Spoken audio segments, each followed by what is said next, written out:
Hello student, welcome to Atul education.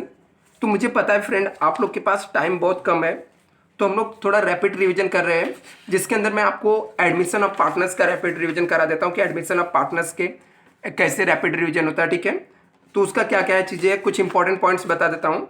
तो जो आपको आपका लेजर बनाना रहता है, इसके अंदर आपको एक रिवैल्यूएशन अकाउंट्स बनाना होता है। दूसरा, आपको पार्टनर्स कैपिटल अकाउंट्स बनाना पड़ता है और आपको बैलेंस शीट बनाना पड़ता है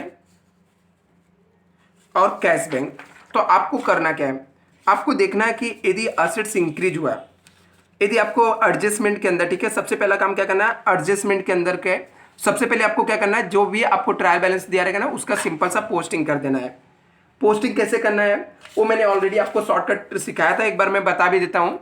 जितने भी असेट्स रहेंगे सबको उठा के असेट साइड में लिख देना, एक्सेप्ट कैश बैंक को मत लिखना, सिर्फ कैश बैंक को मत लिखना, सब असेट्स को लिख देना।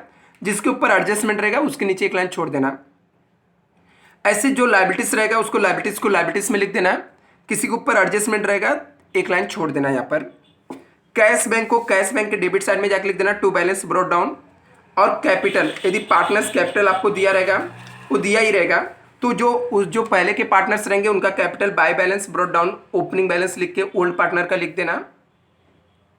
पार्टनर्स कैपिटल के क्रेडिट साइड में इनकेस कोई रिजर्व या प्रॉफिट एंड लॉस रहेगा, रिजर्व या प्रॉफिट एंड लॉस रहेगा, तो उसको ओल्ड रेशियो में ये दो पार्टनर्स को डिवाइड करके दे देना। अपना पोस्टिंग हो गया। अभी एडजस्टमेंट में क्या हो सकता है, असेट्स या तो इंक्रीज होगा या तो डिक्रीज होगा। एक बार मैं आपको बता देता हूँ, उसके बाद फॉर्मेट में बता देता हूँ। ठीक है, फटाफट आपको रिविजन करा देता हूँ। एक तो सबसे पहला एडजस्टमेंट आपको आ सकता है, new partner bring cash for capital. तो ऐसे में क्या होगा, कैश बैंक के डेबिट साइड में न्यू पार्टनर्स का नाम लिख देना है और न्यू पार्टनर्स के क्रेडिट साइड में जाना है। न्यू पार्टनर्स के क्रेडिट साइड में जाकर बाई कैश बैंक लिखकर उसके कॉलम में अमाउंट लिख देना है जब न्यू पार्टनर पैसा लाया रहेगा। एक इफेक्ट कहाँ पे लिखने का, कैश बैंक के डेबिट साइड में। तो कैश बैंक के डेबिट साइड में जाकर क्या लिखने का, न्यू पार्टनर्स का नाम लिखने का। जैसे कैश बैंक के डेबिट साइड में न्यू पार्टनर्स का मैंने नाम लिख दिया, नाम लिख देने का। दूसरा, यहाँ पर नाम लिख दिया। दूसरा, हम लोग ने पार्टनर्स कैपिटल के क्रेडिट साइड में बाई कैश बैंक करके उसका नाम लिख देते हैं। ये बेसिकली हर एक सम में आपको दिया रहेगा, जिसमें न्यू पार्टनर्स कैपिटल आया रहेगा, तो उसको जाके नए पार्टनर्स के क्रेडिट साइड में बाई कैश बैंक लिख के उसका अमाउंट लिख देना और कैश बैंक के डेबिट साइड में। इसके अलावा आपको दिया रह सकता है असेट्स इंक्रीज हुआ है या डिक्रीज हुआ है, इसके ऊपर आएंगे। ठीक है, तो यहाँ पर capital bring by new partner, तो कैश एक क्या करना, कैश अकाउंट के डेबिट साइड में, ठीक है, जाके लिख देंगे। दूसरा, न्यू पार्टनर्स के क्रेडिट साइड में। यदि असेट्स इंक्रीज हुआ, तो असेट्स इंक्रीज हुआ तो जनरल एंट्री बन जाता है, असेट्स को उसको डेबिट कर देना, रिवैल्यूएशन अकाउंट को क्रेडिट कर देते हैं हम लोग। या दूसरा इफ क्या होता है, असेट्स इंक्रीज हुआ रहेगा, जितने से इंक्रीज हुआ रहेगा ना उतना कर देना, क्या कर देने का, ऐड इन असेट्स में। जैसे हम लोग यहाँ पे जाएंगे बैलेंस शीट में, ठीक है, बैलेंस शीट में हम लोग लाइन पहले से छोड़ के रखे रहेंगे। इसके अंदर जाके क्या करने का है, यही सेम प्रोसेस आपको रिटायरमेंट ऑफ पार्टनर में भी फॉलो करना है। सिर्फ न्यू पार्टनर ब्रिंग जो कैश है ना वो वाला एंट्री नहीं आता है। तो यहाँ पर क्या करना है, हम लोग को जो भी असेट्स एप्रिसिएट हुआ रहेगा उसके अंदर हम लोग ऐड कर देंगे एप्रिसिएशन के नाम से यहाँ पर। और इसका दूसरा इफेक्ट, असेट्स का वैल्यू बढ़ा तो हमारे लिए प्रॉफिट है, तो दूसरा इफेक्ट कहाँ पे जाता है, रिवैल्यूएशन अकाउंट के क्रेडिट साइड में जाता है। तो हम लोग क्या करेंगे, रिवैल्यूएशन के क्रेडिट साइड में जाके जिस असेट्स का वैल्यू बढ़ा रहेगा उसका नाम लिख देंगे। असेट्स इंक्रीज होने के बाद जो असेट्स का वैल्यू बढ़ा रहेगा उसका नाम लिख के जितने से उसका अमाउंट बढ़ा रहेगा वो लिख देंगे। दूसरा क्या हो सकता है, असेट्स की वैल्यू डिक्रीज हो सकती है। ठीक है, इंक्रीज के बाद दूसरा क्या हो सकता है, असेट्स की वैल्यू डिक्रीज हो सकती है। एक मिनट, ये भी मैं आपको बता देता हूँ, एक्सप्लेन कर देता हूँ, जस्ट वेट। असेट्स आपका डिक्रीज हो सकता है। ठीक है, जब असेट डिक्रीज होगा तो हमारे लिए लॉस हुआ तो रिवैल्यूएशन अकाउंट डेबिट, यदि जनरल एंट्री पूछा रहेगा तो असेट्स को क्रेडिट कर देंगे। दूसरा, लेस फ्रॉम असेट्स, जब असेट्स की वैल्यू कम होगी तो असेट्स में बैलेंस शीट में असेट्स में से लेस कर देना रिवैल्यूएशन अकाउंट के डेबिट साइड में। तो कैसे लेस करना है, जाने का, जैसे मान लेते हैं मशीन का वैल्यू कम हुआ है, मशीन की वैल्यू क्या हो गई, कम हो गई, तो मशीन में से लिखने का लेस, डेप्रिसिएशन जितना वैल्यू कम हुआ रहेगा लेस कर देंगे। दूसरा इफेक्ट जाके रिवैल्यूएशन के डेबिट साइड में आपको लिख देना है, टू असेट्स लिखकर जो भी असेट्स रहेगा, मशीन का वैल्यू कम हुआ तो यहाँ पे मशीन का नाम लिखने का और जितना अमाउंट रहेगा लिख देने का। मोस्टली क्या होता है, असेट्स इंक्रीज और डिक्रीज के बारे में बोलता है।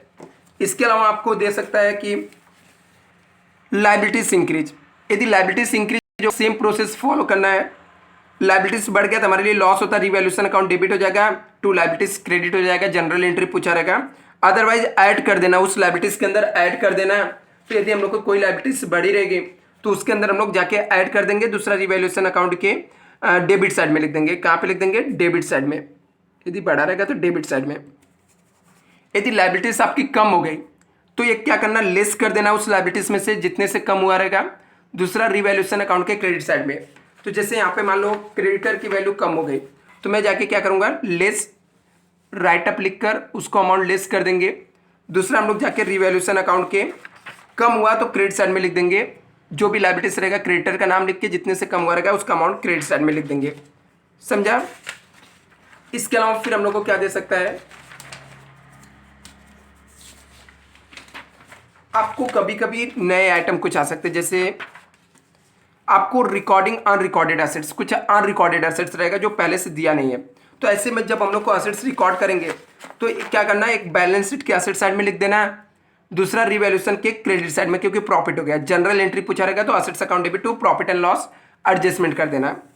ऐसे आपको अनरिकॉर्डेड लाइबिलिटीज आ सकती है, न्यू लाइबिलिटीज, तो एक बैलेंस शीट के लाइबिलिटी साइड में लिख देना, दूसरा रिवैल्यूएशन अकाउंट के डेबिट साइड। जैसे आउटस्टैंडिंग एक्सपेंस आ गया, पहली बार आपको पहले से बैलेंस शीट में नहीं दिया है तो इसको बैलेंस शीट के लाइबिलिटी साइड में लिख देना और रिवैल्यूएशन अकाउंट के कहाँ पे लिख देना, डेबिट साइड में।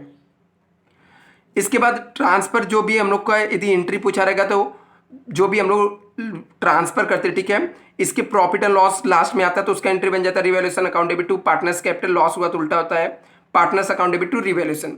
इसमें एक चीज और आता है जो आपको बहुत कंफ्यूज करता है, वो होता है एंट्री गुडविल का। सबसे ज्यादा कंफ्यूजिंग पार्ट्स होता है गुडविल।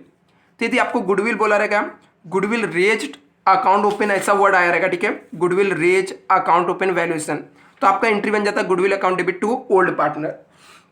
तो इसको गुडविल को असेट्स में लिख देंगे और पार्टनर्स को पार्टनर्स अकाउंट के क्या करेंगे, क्रेडिट साइड में बाई गुडविल लिखकर ये सब अमाउंट लिख देंगे। यदि आपको goodwill raise account open valuation बोला रहेगा और इसको राइट अप नहीं किया रहेगा तो यदि यहाँ पर आपको बोला है कि when the new partner bring goodwill in cash और रिटेन, ठीक है, न्यू पार्टनर गुडविल लेकर आएगा तो दो एंट्री बनेगा, एक cash bank account debit to goodwill, goodwill account debit to old partner. उन पार्टनर्स को क्या करेंगे हम लोग, डिवाइड करके दे देंगे। ओल्ड पार्टनर को उनके सेक्रीफाई रेशो मतलब ओल्ड रेशो में कर देना, सेक्रीफाई रेशो कभी कभी निकालना पड़ता है। तो कैश बैंक के डेबिट साइड में टू गुडविल लिख देना, गुडविल के क्रेडिट साइड में बाय कैश बैंक। फिर एक दूसरा गुडविल यहाँ पर है तो गुडविल के डेबिट साइड में ओल्ड पार्टनर का नाम लिखना, ओल्ड पार्टनर के क्रेडिट साइड में बाय गुडविल। कभी कभी क्या देगा, new partner bring cash for goodwill and old partner withdraw, तो ब्रिंग का ये दो एंट्री आ जाएगा, cash bank account debit to goodwill जो यहाँ पर था, goodwill account debit to old partner. सिर्फ विथड्रॉ का एंट्री आ जाएगा, old partner account debit to cash bank, जितना अमाउंट विथड्रॉ किए रहेंगे वो उसका एंट्री आ जाएगा। When the paid old partner no entry, यदि प्राइवेटली कोई गुडविल का पेमेंट किया जाएगा तो इसका कोई भी एंट्री नहीं आता है। व्हेन द गुडविल रेज और राइट अप आएगा तो रेज का एंट्री आता है goodwill account debit to all partners capital आ जाता है, राइट अप का एंट्री आता है goodwill account debit to all partners. तो इससे आपको क्या हो जाएगा, आई होप आपको काफ़ी हेल्पफुल मिलेगा। इससे गुडविल वैल्यूएशन के दो मेथड होते हैं बट आपको इतना डिटेल में पूछेगा नहीं, यदि पूछा भी तो डेट ऑफ पार्टनर के अंदर एवरेज प्रॉफिट मेथड से पूछेगा। तो एवरेज प्रॉफिट मेथड का होता है total profit divide by number of year, ठीक है, आपको करना जितना एवरेज प्रॉफिट आएगा इनटू कर देने का नंबर ऑफ ईयर परचेज से। Thank you so much friend, all the best.